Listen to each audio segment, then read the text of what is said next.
feel like what you're saying is such an important differentiation, because I definitely feel like, specifically in the spiritual community, you hear people say, I'm an empath, Yeah. and it becomes an identity rather than what you're describing, which is a tool. So a tool for connection, a tool to bridge, through love. And that's a beautiful thing. When it becomes an identity, however, it can be very crippling. And we definitely see individuals who say, I'm an empath, and they just are really struggling because they're very sensitive. They're feeling what everyone's feeling, and what a loving desire that they're coming from, to be like, oh, I just want to help you, and I just want to help you, and I just want to help you. But that kind of goes back to that age-old, what we talk about, where it's that pitcher that's constantly giving, and eventually it's too empty to give anymore. And so what I feel like you're doing is you're providing that opportunity by positioning empathy in this approach as a tool rather than an identity, that this pitcher is that overflowing pitcher. So that, compassion mixed in with empathy, tying together, allows that pitcher to always be full, and then the overflowing water can still, fill the other cups around it without taking away from the full pitcher. And so I think that's such a great opportunity for people to recognize, okay, if they're feeling stuck and they're feeling overwhelmed and they're getting all this energy, especially when there's so much turmoil going on around the world, it's natural that someone who identifies as an empath might just feel overwhelmed. And so this understanding and this perspective may allow them to kind of get out of feeling stuck in that, and allow them to regain their power from within and fill themselves back up, knowing that it doesn't have to be an either or, that they can still be connected and help and desire to feel that love and feel that love for everyone, but also remain in that love for themselves too. Exactly. Anytime we take on a tool, as you said, as our identity, then we become that saying that when all you have is a hammer, everything turns into a nail, right? And we're going around and we're taking on the world from that single view of, okay, then this is all I am.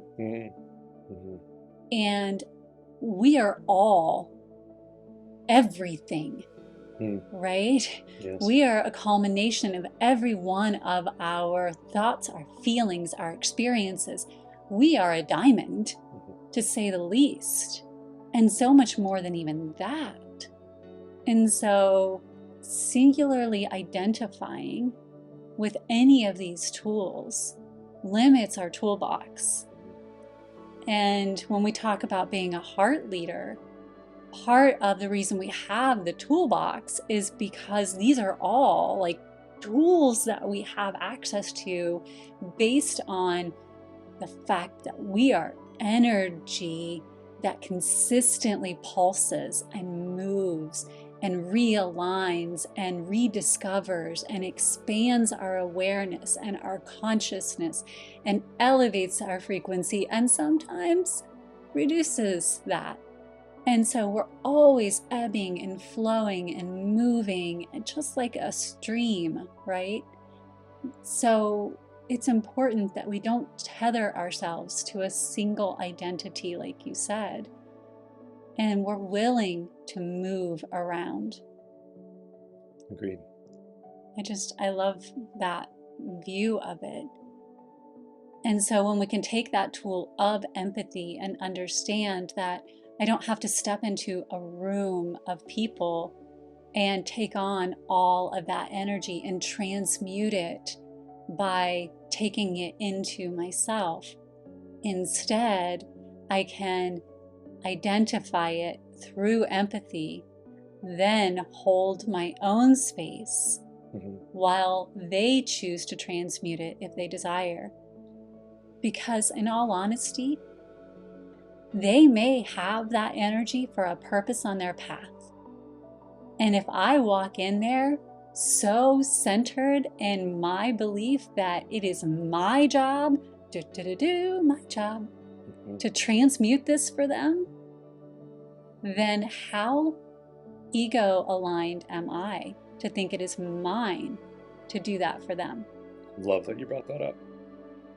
Because ultimately, they may desire that experience. They may be holding on to that so that they can gain insight on a soul level.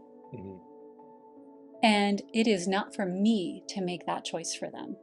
It is for me to understand where they are, if they even desire me to do that. Right. Can't trump free will, right? Exactly. Yeah. And if they don't, then honor that too. Right. Such a great point. I mean, without us knowing, yeah, they could really be utilizing that energy, and that could be a key aspect. And if we take that away from them, then what if we're actually hurting them when we feel like we're helping them? And, again, could be coming from a beautiful, loving desire to want to help someone feel better is a great, great thing. But when it takes away from someone what they're meant to gain from it, that's not great. And when it boosts someone's ego to where it pulls them out of their heart and too much into their head, into their ego, that's not great either. So the result falls very far away from where it was the intention from the beginning.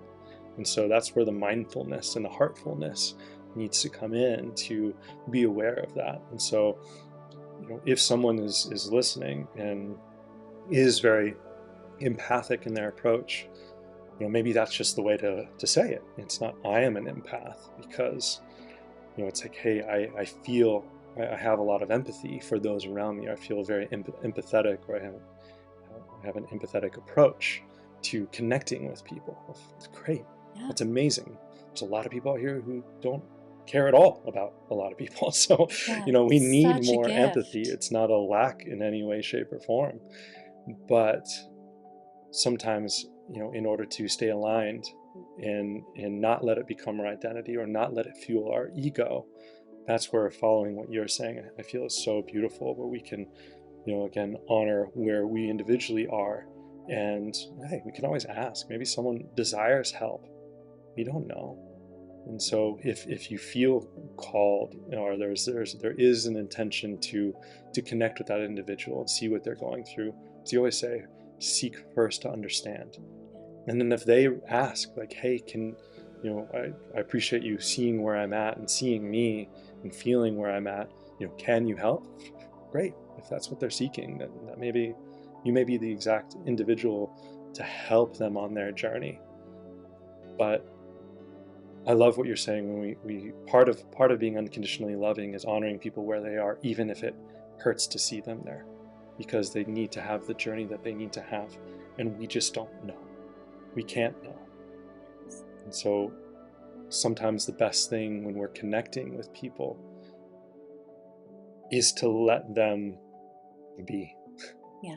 It's almost like restraint, in terms of, we watch a lot of cooking shows, and sometimes we just want to put all the stuff on the plate because we want to just show everything that we can, because, as a chef, and you see them, they're like, oh, they have so many cool techniques, and they want to show the judges, like, hey, look what I can do. And that's awesome, because they want to make the most beautiful plate, they want to make the most flavors, and they want to impress the judges. And it could, it's coming from a beautiful place, but when it's overdone, it can just be too overwhelming for someone else.